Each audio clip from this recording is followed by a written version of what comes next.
नमस्ते दोस्तों, आपका हमारे चैनल पर स्वागत है। तो दोस्तों, उम्मीद करता हूँ कि आप अच्छे और मस्त होंगे।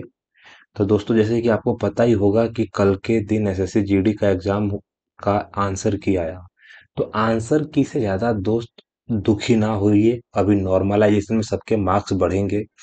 थोड़ी सी बात मैं अपने आज के काम के बारे में करूंगा कि आज मैं आपके लिए क्या लाया हूं। तो लाभ हानि और डिस्काउंट से एक एक सवाल आएगा। साधारण ब्याज और चक्रवर्ती ब्याज से 3 सवाल आएंगे, यानी कि समय कार्य से एक आएगा। औसत से एक सवाल आएगा, अनुपात से 2 सवाल आएगा। इसके अलावा एलसीएफ और एचसीएफ से घंटी वाले सवाल हर एक शिफ्ट में आ रहे हैं, ये वाला भी कराऊंगा। विभाज्यता के नियम हर एक शिफ्ट में एक एक करके आ रहा है।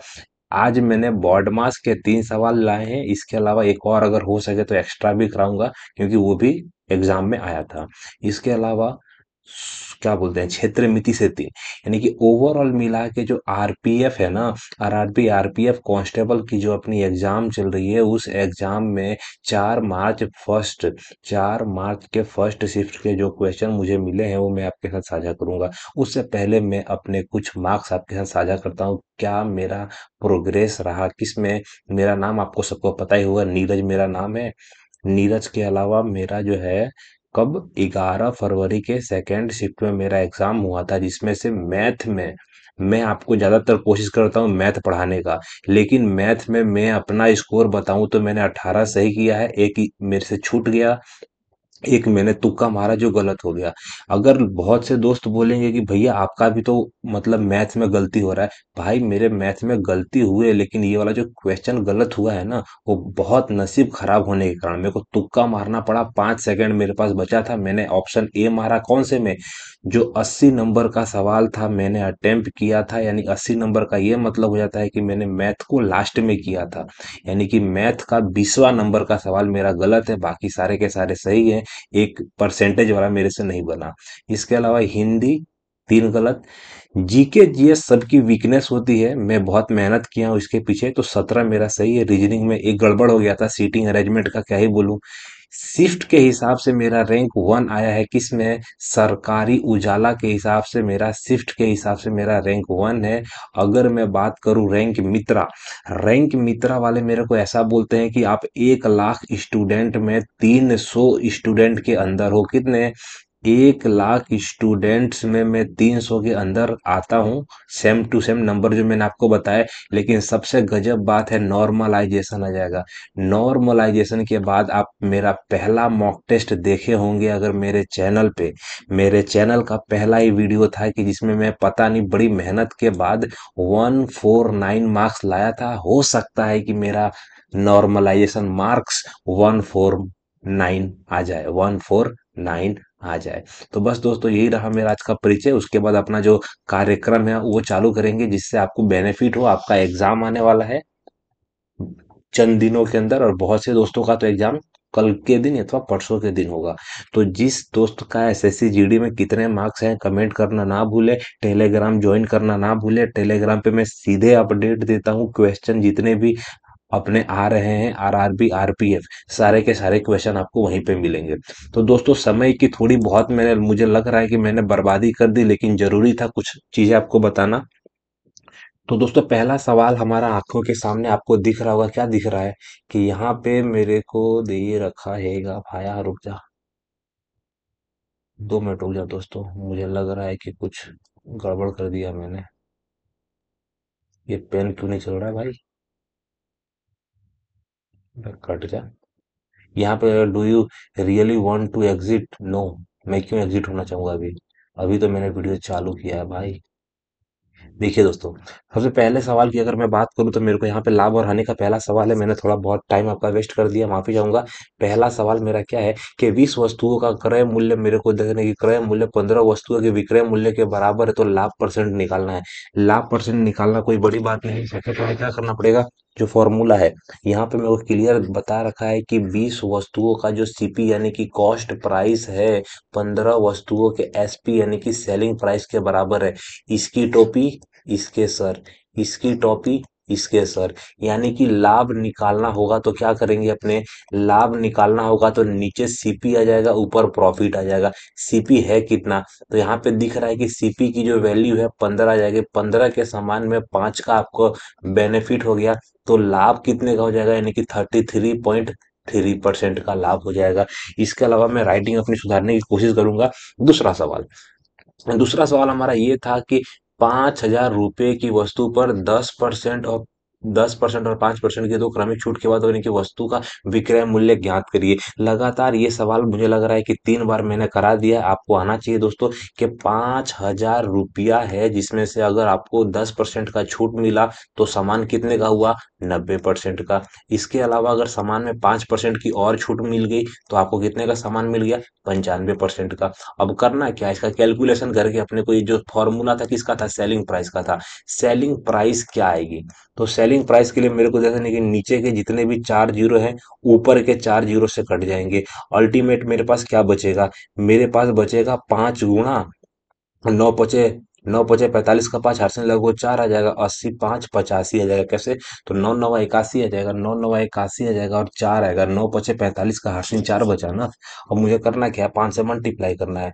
तो मेरे को दे रहा था 5 पचे 25 का 5 हार्सिंग लगभग 2 5 25 आएगा। 27 का 7 हार्सिंग लगभग 2 आ जाएगा। 40 2 42, यानी कि 42,000 मेरे को दे रखा था।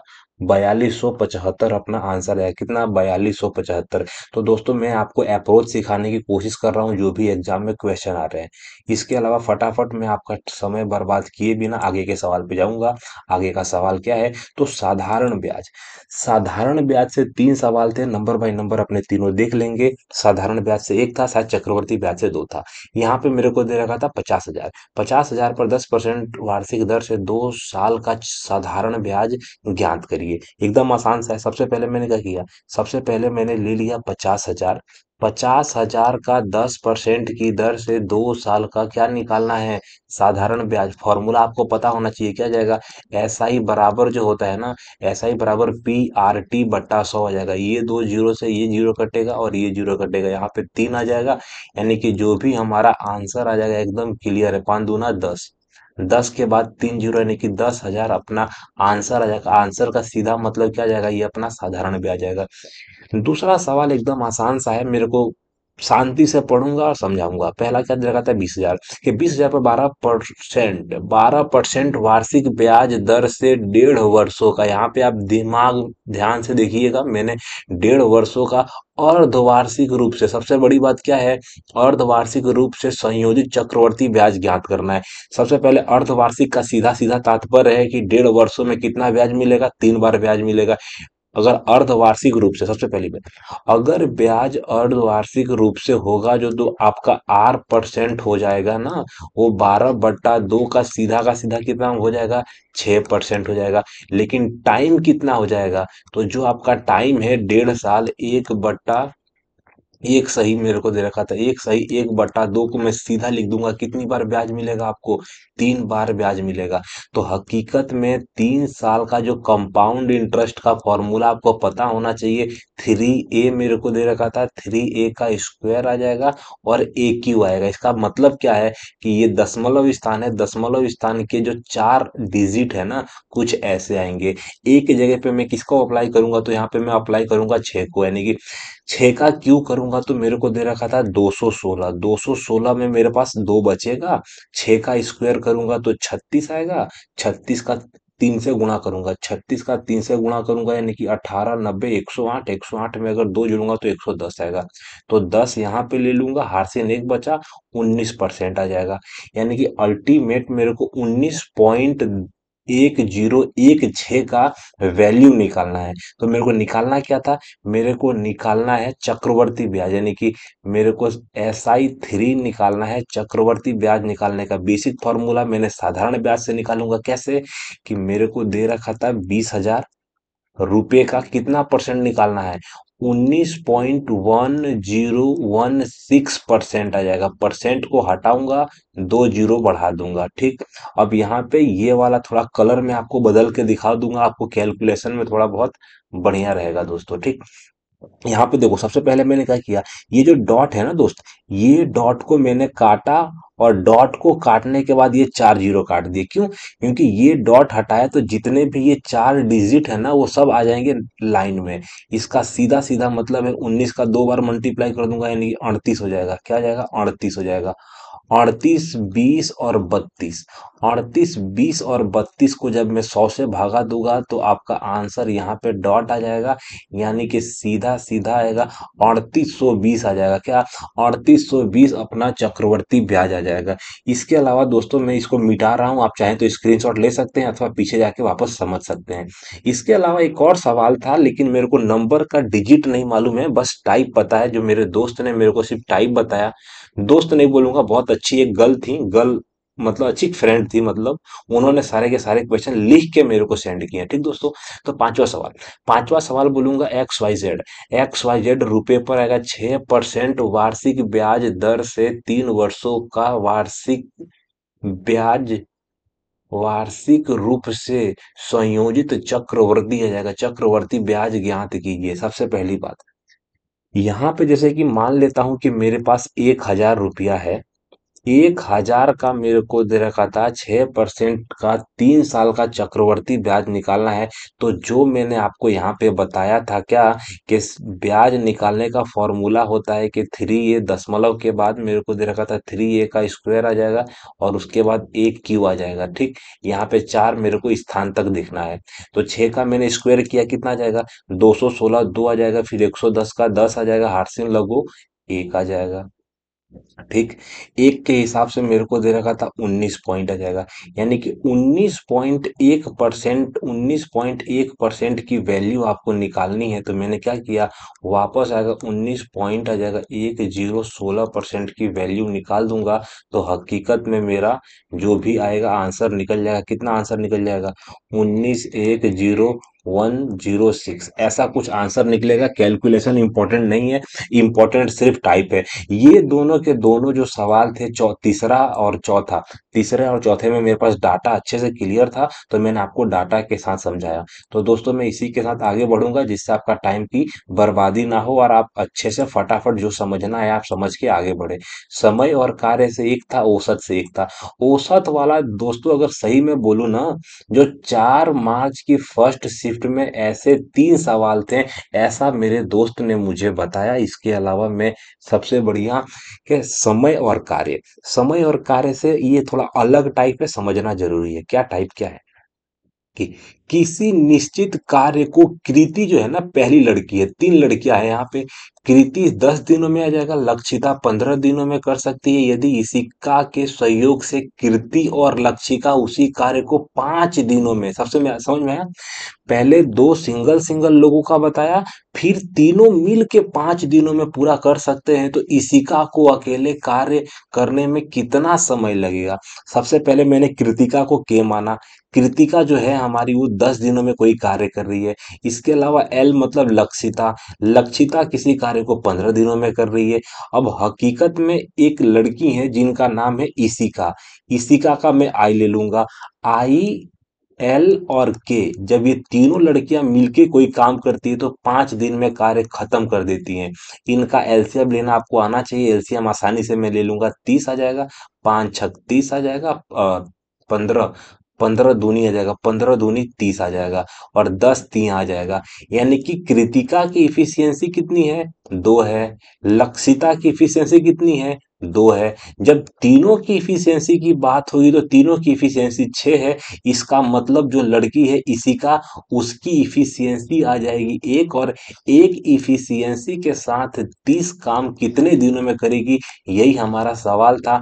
आंसर आ जाएगा मतलब 30 डे, यानी कि 30 दिन में हमारा कार्य खत्म होगा।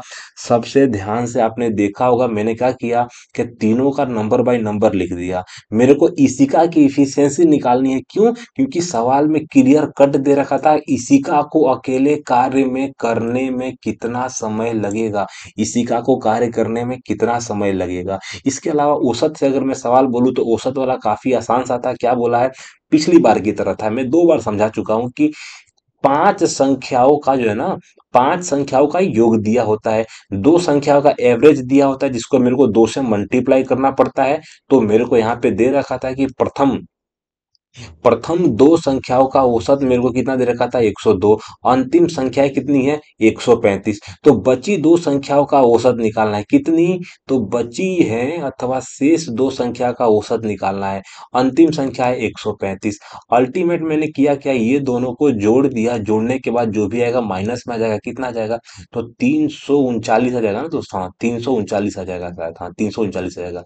तो 39 का मतलब इसको मैंने 40 कर दिया, 40 के हिसाब से मेरा बचेगा कितना, जब मैं 500 में 300 घटाऊंगा तो मेरे पास दो बचेगा। अगर मैं 85 में 39 घटा दूंगा तो मेरे को कितना बचेगा, 46 बचेगा। यानी कि 246/2 को जब मैं दो से काटूंगा तो शेष दो संख्याओं का शेष दो संख्याओं का एवरेज निकल जाएगा 123। कितना निकल जाएगा दोस्तों, 123। तो ये वाला सवाल और ये वाला एवरेज का टाइप आपको समझना बहुत जरूरी है दोस्तों। ये टाइप कल के एग्जाम में यानी कि 4 मार्च फर्स्ट शिफ्ट में लगभग कितनी बार आ चुका है, तो ये टाइप लगभग 3 बार आ चुका है। मतलब तीन अलग अलग सवालों में आया होगा ना। अनुपात, रेशियो की बात करूं तो रेशियो से काफी खतरनाक सवाल नहीं था, लेकिन बढ़िया सवाल था। मैं आपको शांति से समझा देता हूँ। हकीकत में ये चतुर्था अनुपात था कि कौन सा अनुपात था, ये एक बात बताओ यार, ये कैसे हो सकता है कि मेरा अपने आप कलर बदल जा रहा है ये। देखो, सबसे पहले मैंने क्या किया, ये भाई ये चल रहा है अलग कलर। दोस्तों सबसे पहले मैं समझाने की कोशिश करता हूँ कि सबसे पहले मेरे को क्या दे रखा था, यहाँ पे दे रखा था, यानी कि चार रेशियो मेरे को दे रखा था, चार। यहाँ पे मेरे को देने की 4 रेशियो हो जाएगा 42। डबल रेशियो को हम क्या बोलते हैं, यानी कि समानुपाती आ जाएगा। समानुपाती मेरे को दे रखा था 78/y। तो y का वैल्यू निकालना है, किसका वैल्यू निकालना है अपने को, y का वैल्यू निकालना है। तो y का वैल्यू अपने कैसे निकालेंगे, तो y का वैल्यू निकालना कोई बड़ी बात नहीं है। इसको हकीकत में y की वैल्यू निकालना या चतुर्थानुपात निकालना दोनों सेम है। फॉर्मूला क्या लगेगा, b गुणा c बटा a के हिसाब से मेरे को दे रखा था 42 गुणा कितना, 42 गुणा 78/4 आएगा। इसको काटूंगा तो मेरे को ऊपर 39 मिल जाएगा, इसको काटूंगा तो मेरे को 21 मिल जाएगा। इसका एलसीएम निकालने के लिए मेरे को क्या करना पड़ेगा कि 20+1 मैंने किया, 20+1 और 39 में गुणा कर दूंगा। तो 39 का भी हाल हमने देखा, क्या जाएगा, 780 आ जाएगा। 780 और 39 में सीधा गुणा करूंगा तो 819 हमारा आंसर आ जाएगा। जोड़ने के बाद क्या जाएगा, 819 हमारा आंसर आएगा। इसको मैं चतुर्थानुपात का फॉर्मूला भी बोल सकता हूं और y की वैल्यू भी बोल सकता हूं, दोनों के दोनों सेम कंडीशन से अप्लाई होंगे। नौवा सवाल मैं आपको शांति से पढ़ देता हूं कि तीन संख्याएं जाएगा 5, 10 और 20 हैं। मतलब तीन संख्याओं का अनुपात ऐसा दिया है कि तीन संख्याओं का अनुपात 5/10/20 है। तो सबसे बड़ी और सबसे छोटी संख्या के बीच का अंतर ज्ञात कीजिए। यदि तीनों संख्याओं का योग दिया है, तीनों संख्याओं का रेशियो दिया है, तो छोटी और बड़ी संख्या का अंतर। मैंने सबसे पहले तीनों संख्याओं को लिया। तीनों संख्या क्या है, तो मेरे को दे रखा था 10, 5/10/20। इसको जब मैंने काटा तो नया रेशियो क्या बन जाएगा, 1/2 रेशियो आ जाएगा, कितना, 4 आ जाएगा। तो पहली यानी कि बड़ी से छोटी संख्या का अंतर कितना आ जाएगा, 3 आ जाएगा।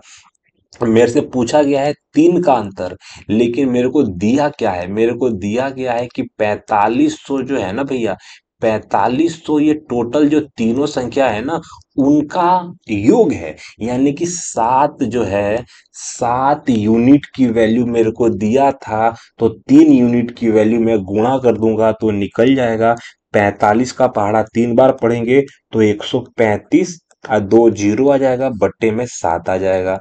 इसको मैं काटूंगा तो आंसर क्या जाएगा, तो 7 का पहाड़ा अगर मैं 19 बार में पढ़ूंगा तो 19×7 133 आ जाएगा। लास्ट में यहाँ पे 20 बचेगा। 20 का मतलब मेरे को 14 लेना पड़ेगा, फिर मेरे पास 60 हार्सिन बचेगा। 60 का मतलब क्या जाएगा, 7 अट्ठे 56 मेरे को दे रहा था। 7 अट्ठे 56 आएगा, 56 के बाद 4 बचेगा और 7 × 5 = 35। यानी कि हकीकत में जो ये अपना आंसर आएगा किसकी वैल्यू, तो सबसे बड़े और सबसे छोटी संख्या के बीच का अंतर लगभग ये टाइप था। हो सकता है डिजिट थोड़ा ऊपर नीचे हो गया हो, मेरे दोस्त ने जैसा बोला मैंने आपको टाइप समझाने की कोशिश की। ठीक दोस्तों, ठीक।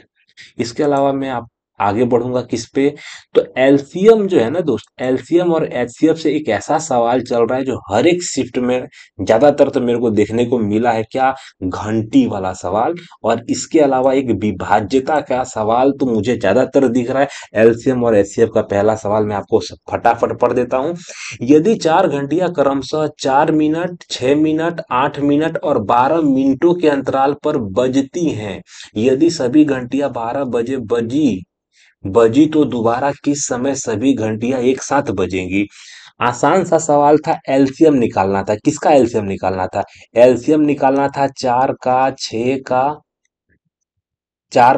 का, 8 का और 12 का। आसानी से कोई भी एलसीएम बता देगा कि भाई तुम्हारा एलसीएम आ जाएगा 24। क्यों? क्योंकि 12 में दो दो 12 दूना 24 आएगा, 6 चौका हो जाएगा, 8 तिया हो जाएगा और 4 छक हो जाएगा। यानी हकीकत में अगर पहली बार जो घंटी अगर 12 बजे बजी है तो दोबारा 12 बज के 24 मिनट पर बजेगी। ये हमारा आंसर आएगा। बहुत से दोस्तों को तो पता ही नहीं होगा कि घंटी वाले सवाल में फॉर्मूला कौन सा लगाना है। तो भाई फॉर्मूला लगाना है एलसीएम वाला। कौन सा? एलसीएम वाला।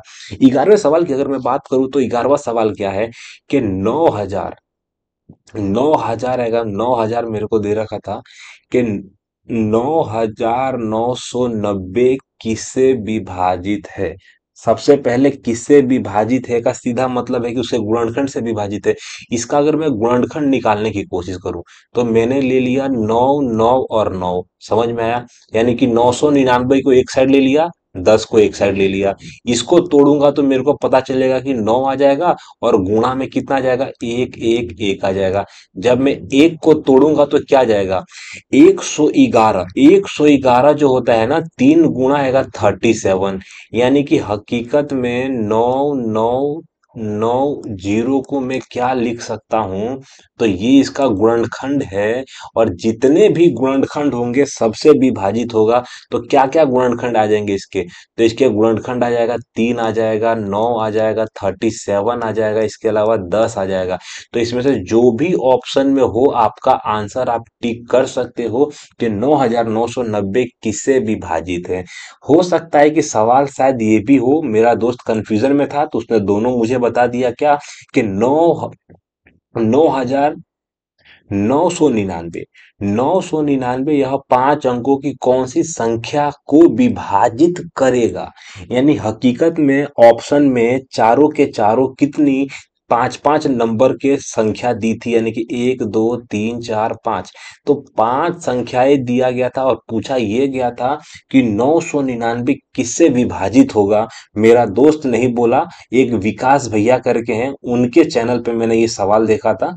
मेरे दोस्त कंफ्यूजन में था, मैं उससे डिस्कस किया कि भाई कौन सा टाइप था कि मैं समझा पाऊं आप लोगों को। तो वो भी कंफ्यूजन में था, लेकिन उसका ये कहना था कि भाई ये वाला था। ऑप्शन मेरे को याद नहीं है, नकर मैं क्लियर बता देता। तो आपको मैंने दोनों सवाल बता दिया। बाकी एग्जाम जो है ना, एग्जाम रिव्यू पॉइंट वाले विकास भैया, उन्होंने भी ये सवाल बताया था तो मैं सोचा कि आपको ये वाला भी बता देता हूं। उन्होंने ऐसा बोला कि आंसर आ जाएगा 10,989। कितना? 10,989 आ जाएगा आंसर। लेकिन हो सकता है ऑप्शन के हिसाब से है ना, अगर मैं आपको एक बात बोलूं कि 11 का गुणा अगर 999 में करूं तो आपका आंसर कुछ ऐसा ही आएगा। तो बस यही कुछ था। विभाज्यता के नियम में आपको सारे का गुणनखंड पता होना चाहिए और उसका बेसिक फॉर्मूला जो है ना वो पता होना चाहिए। तो दोस्तों समय की बर्बादी किए बिना मैं आगे बढ़ूंगा। और अब मुझे लग रहा है कि बॉड मास से 3 सवाल और क्षेत्र मिति से 3 सवाल मैं आपको फटाफट बता देता हूँ। सबसे पहले बॉड मास के ऊपर थोड़ी सी बात करने से पहले मैं आपको एक बात बताता हूँ कि बॉड मास है क्या, बॉड मास काम कैसे करता है। ठीक? तो बॉड मास में सबसे पहले ब्रैकेट को निपटाना पड़ता है। तो आज हमने एक ब्रैकेट वाला सवाल ले लिया, चलो ठीक है। ऑफ का मतलब हिंदी वाले स्टूडेंट का मतलब हो जाता है का। बॉड मास में जो आपने ओ देख रहे हो उसका मतलब होता है का, और का मतलब हो जाता है गुणा कर देना। ठीक? डी का मतलब सबको पता है, डिवाइड करना यानी कि भागा देना। मल्टीप्लाई यानी कि गुणा करना। ए मतलब एडिशन माने जोड़ना। एस यानी कि सब्ट्रैक्ट यानी कि घटाना। इसमें हुआ यही है कि नंबर बाय नंबर जो क्रम आगे है ना, उसको तुमको आगे करना है, जो लास्ट में है उसको लास्ट में करना है। तो उस हिसाब से सबसे पहले मेरे को दे रखा था, इसको निपटाऊंगा तो इसको काटूंगा तो कितना आ जाएगा, 8 आ जाएगा। 8 का पढ़ा 4 बार पढ़ूंगा तो मेरे को दे रखा था 32 आ जाएगा। 32 प्लस 15 - 7, यानी कि 15 में से 7 घटाऊंगा 8 आ जाएगा। आंसर जो बचेगा अपना कितना आ जाएगा, 40 आ जाएगा। इसके अलावा अगर मैं 13वें सवाल की बात करूं तो इसमें सबसे पहले मेरे को, बहुत से दोस्त इसको भागा कर देंगे।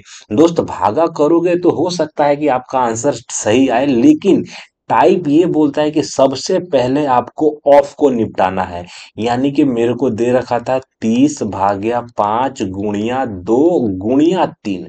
और हकीकत में ये जब भागा है ना, इसको मैं चाहूं तो इसको काट के गुणा 1/5 लिख सकता हूं। ये आपको पता होना चाहिए कि जब भी भागा को गुणा करना है तो संख्या को पलट दी जाती है। तो मैंने क्या किया, 5 से काटूंगा किसको, 5 जो है ना अपना, 5 से काटूंगा 30 को तो 6 आ जाएगा। और 6 का पारा यहाँ पे वापस 6 में पढ़ना है, तो आंसर अपना आ जाएगा कितना, 36 आ जाएगा, बिना किसी झमेले। इसके अलावा अगर 14वें सवाल की मैं बात करूं, 14वां सवाल क्या बोला है। 14वां सवाल में एक यहाँ पे ब्रैकेट है, एक यहाँ पे ब्रैकेट है। यानी कि 10 में से सबसे पहले मेरे को 6 घटाना पड़ेगा, भले गुणा है भागा है मेरे को नहीं देखना है। 10 में से मैंने 6 घटाया 4 आएगा, 4 का गुणा मेरे को 25 में करना है। यानी कि मेरा जो वैल्यू बनेगा 40 - 100 आ जाएगा। और यहाँ पे प्लस है और माइनस है, अल्टीमेट माइनस आ जाएगा, -4। यानी कि 100 में से मैंने 40 घटाया तो मेरा आंसर आ जाएगा -60, और -60 -4 -64 मेरा आंसर आ जाएगा। ठीक दोस्तों। इसके अलावा दोस्तों मुझे एक और सवाल का टाइप पता है, मैं कोशिश करता हूँ लिखने की। आप ध्यान से समझिए, मैं लिख नहीं पाया था क्योंकि ये अजीबोगरीब है। 5 सही मेरे को दे रखा था, 5 सही 4/7 प्लस मेरे को दे रखा था 3 सही 4/7, ये 4 है दोस्त। इसके अलावा माइनस मेरे को दे रखा था 2 सही मेरे को दे रखा था 4/7। और पता नहीं क्या क्या मेरे दोस्त ने बताया, मैं वही लिखते जा रहा हूँ। 16 था, सॉरी, इसको 16 समझ लेना है दोस्तों। 16 - 7, 16 - 7 और 15 - 4 - 3 था। और इसके ऊपर बार था और यहाँ पे ब्रैकेट बंद हो जा रहा था। तो मैं ये वाली जो चीजें है ना, सबसे पहले अपने को ये वाला निपटाना था। क्यों, क्योंकि ये दिया गया था क्या, कि 15 - 4 - 3 के ऊपर बार लगा हुआ था। इसका सीधा सीधा तात्पर्य है कि 4 में से मैं पहले 3 को घटाऊंगा, 4 में से 3 घटाऊंगा 1 आ जाएगा, 15 में से 1 घटाऊंगा तो 14 आ जाएगा। तो यहाँ पे 14 था। ठीक, यहाँ पे अगर मैं बात करूँ ये वाली संख्या की, थोड़ा मैं कलर को चेंज करके आपको एक्सप्लेन करता हूँ। बहुत से दोस्त स्किप कर दिए होंगे, जो दोस्त टिके हुए हैं उनको एक नया कंसेप्ट समझने को मिलेगा आज। कि दोस्तों ऐसा कुछ दिया था, ऊपर बार दिया था, तो बार के हिसाब से सबसे पहले ब्रैकेट के हिसाब से जो ये फॉर्मूला है ना, BOD, बी से मतलब क्या होता है, बी से मतलब हो जाता है ब्रैकेट। ब्रैकेट कितने टाइप के होते हैं, तो ब्रैकेट टाइप होता है, एक रेखा होता है, उसके अलावा एक छोटा होता है, उसके अलावा एक मझला होता है, उसके अलावा एक बड़ा होता है। तो सबसे पहले हमको ब्रैकेट को निपटाना होता है, और ब्रैकेट 4 टाइप के होते हैं, बस यही बात है। तो ब्रैकेट का एक टाइप यहाँ पे दिया था, उस हिसाब से यहाँ पे 14 आ जाएगा। 16 में से अगर मैंने 7 घटाया तो मेरे पास 9 आ जाएगा। इसके अलावा गुणा करूंगा किसका, 7 दूना 14, 4 जोड़ूंगा तो कितना आ जाएगा, 18। 18/7 आएगा। ठीक, यहाँ पे सबसे पहले इन दोनों को जोड़ के मैं आपको निपटा देना चाहूंगा, लेकिन इसमें सबसे पहले जो नियम बोलता है उसको अपने को पहले करना होता है। तो 7 × 5 = 35 आएगा, 35 में से 4 जोड़ा यानी कि 39 बट्टे मेरे को 7 दे रखा था। 7 यहाँ 21 आ जाएगा, 25/7 आ जाएगा। इसको जोड़ दूंगा तो क्या आ जाएगा, नीचे 7 आ जाएगा। यहाँ पे मेरे को 60 आ जाएगा, 60 का 64 आ जाएगा। ठीक, 7 से काटूंगा तो मेरे को दे रखा था कितना आ जाएगा, 2 आ जाएगा। यानी कि 19 का स्क्वायर कितना हो जाएगा दोस्त, 19 का स्क्वायर मेरे, सॉरी 18 हो जाएगा, 9 का 9 18 का 18 का स्क्वायर आएगा 324 मेरे को दे रखा था। ठीक, तो यहाँ पे मेरे को दे रखा था 64/7। हो सकता है कि मैंने डिजिट ऊपर नीचे कर दिया है, लेकिन हो सकता है कि ऐसा सवाल अगर आपके शिफ्ट में आए तो बेसिक फॉर्मूले से करना दोस्त। सबसे पहले ब्रैकेट को निपटाना, ब्रैकेट निपटाने के बाद ऑफ होगा तो उसको निपटाना, फिर डिवाइड को निपटाना, मल्टीप्लाई को निपटाना है। अगर इसको निकालूंगा तो संख्या अजीबोगरीब होगी और बड़ी हो सकती है। चाहिए। तो मुझे लग रहा है कि यहाँ पे आने के बाद मुझे रुक जाना एग्जाम में भी बढ़िया है। अगर एग्जाम में भी ऐसा कुछ फ्रैक्शन आ रहा है तो ऑप्शन देखो और इसको छोड़ सकते हो। मैं यहाँ पे छोड़ने का सिर्फ इतना रीजन है क्योंकि मुझे पता है कि ये सवाल कहीं ना कहीं गलत है, ठीक दोस्त। लेकिन मैं आपको टाइप समझाने की कोशिश किया। अगर किसी दोस्त को लग रहा है कि इसके आगे भैया से हुआ नहीं, इन्होंने छोड़ दिया, भाई 5 मिनट में इसको निपटा के दिखाता हूँ तुमको मैं। 64 था, माइनस था, 7 चौके 28 का 8 से लगो तो 7 14 मेरे को, यानी कि 16 का 6 8 से लगो 1 आ जाएगा। 21 और 22 दे रखा था, बट्टे में 7 आ जाएगा। अब हकीकत में जब ये घटाएंगे ना तो हालत हमारी हो जाएगी पतली। -2204/7 ऐसा कुछ अजीबो गरीब नंबर आएगा। किसी को सीखने की जरूरत है। बाकी ये टाइप जो है, कैलकुलेशन की जरूरत नहीं है, इतना बेकार कैलकुलेशन कभी भी नहीं पूछेगा अपने से, ठीक दोस्त। लास्ट टॉपिक के ऊपर हम बात करेंगे। टॉपिक है हमारा कौन सा? क्षेत्र मिति। तो क्षेत्र मिति से किस टाइप के सवाल थे वो हम आपको समझा देते हैं कि क्षेत्र मिति से किस टाइप के सवाल थे। तो सबसे पहले बेलन का आयतन दिया था, ऊंचाई दिया था, त्रिज्या पूछा था। तो सबसे पहले बेलन का वॉल्यूम क्या होता है? तो फॉर्मूला होता है पाई आर स्क्वायर एच। समझ में आ गया। अगर आपको आर स्क्वायर निकालना है, ठीक दोस्त, आर स्क्वायर निकालना है तो जो भी आपको वी दिया होगा उसको ऊपर रखना है, पाई को नीचे रखना है और इसको एच करना है। और आर को हटाने से पहले इसको सबको अंडर रूट लेना है। ये अपना आयतन निकालने का बेसिक फॉर्मूला है। शंकु से भी हो सकता है कि अगर वॉल्यूम आए तो आपको फॉर्मूला पता होना चाहिए था। 1/3 कर दोगे और पूरा का पूरा बेलन छाप दोगे। 1/3 करके बेलन का आयतन छाप दोगे, शंकु का आयतन बन जाएगा क्या? पाई आर स्क्वायर एच। लेकिन अगर शंकु से सवाल ऐसा पूछा होगा कि क्षेत्रफल बताइए, तो फॉर्मूला हो जाएगा पाई आर एल। एल एक नया पर्सन है जिसको हम तिर्यक ऊंचाई बोलते हैं। अगर मैं बात करूं बेलन के फॉर्मूले की, तो बेलन का जो क्षेत्रफल होता है क्या, बेलन का जो क्षेत्रफल होता है वो क्या होता है? तो बेलन का क्षेत्रफल होता है 2 पाई आर एच। और शंकु का जो क्षेत्रफल होता है वो क्या होता है?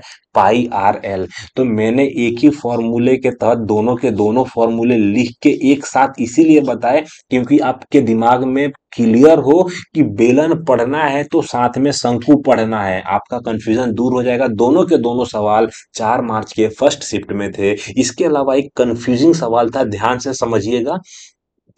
क्षेत्र मिति में ऐसा पूछा था, या तो त्रिभुज का क्षेत्रफल था या समचतुर्भुज का क्षेत्रफल था। मेरे दोस्त ने ऐसा बोला, आंसर जो था ना, गुणा करने के बाद 144 आया था। मैं दो फॉर्मूले बताता हूं। सबसे पहले त्रिभुज का क्षेत्रफल। त्रिभुज का क्षेत्रफल है 1/2 आ जाएगा, लंब मेरे को दे रखा था क्या, लंब गुणा आधार आ जाएगा क्या, लंब गुणा आधार आ जाएगा, ठीक। इसके अलावा अगर मैं बात करूं किसका, समचतुर्भुज मेरे को दे रखा था। समचतुर्भुज का क्षेत्रफल आ जाएगा 1/2 आ जाएगा, D1 गुणा D2। इसका मतलब ये हुआ कि ये जो दोनों भाई साहब हैं ये हैं क्या, विकर्ण है, विकर्ण। भाई हो जा, विकर्ण। तो दोस्तों ये है विकर्ण।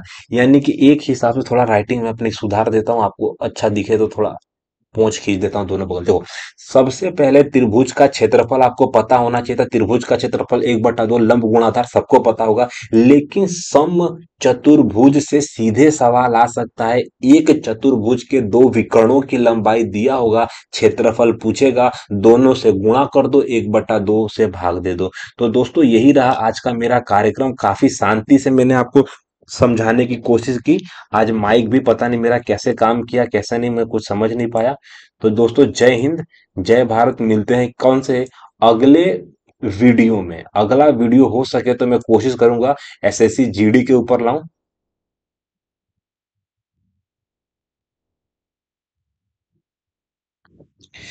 तो दोस्तों मिलते हैं अगले वीडियो में। वीडियो देखना ना भूले, हो सके तो एसएससी जीडी के ऊपर मैं कोई वीडियो लाऊंगा, अथवा हो सके तो आपके सेकंड शिफ्ट के कुछ क्वेश्चन है मेरे पास 4 मार्च के, वो लाऊंगा। अगर किसी दोस्त को टेलीग्राम पे फॉलो नहीं किया है तो टेलीग्राम पे फॉलो करना ना भूले। टेलीग्राम पे सारे के सारे पीडीएफ और अभी मैं जितना भी समझाया सारी की सारी जो स्लाइड हैं वो पीडीएफ के माध्यम से मैं टेलीग्राम पे अपलोड कर दूंगा।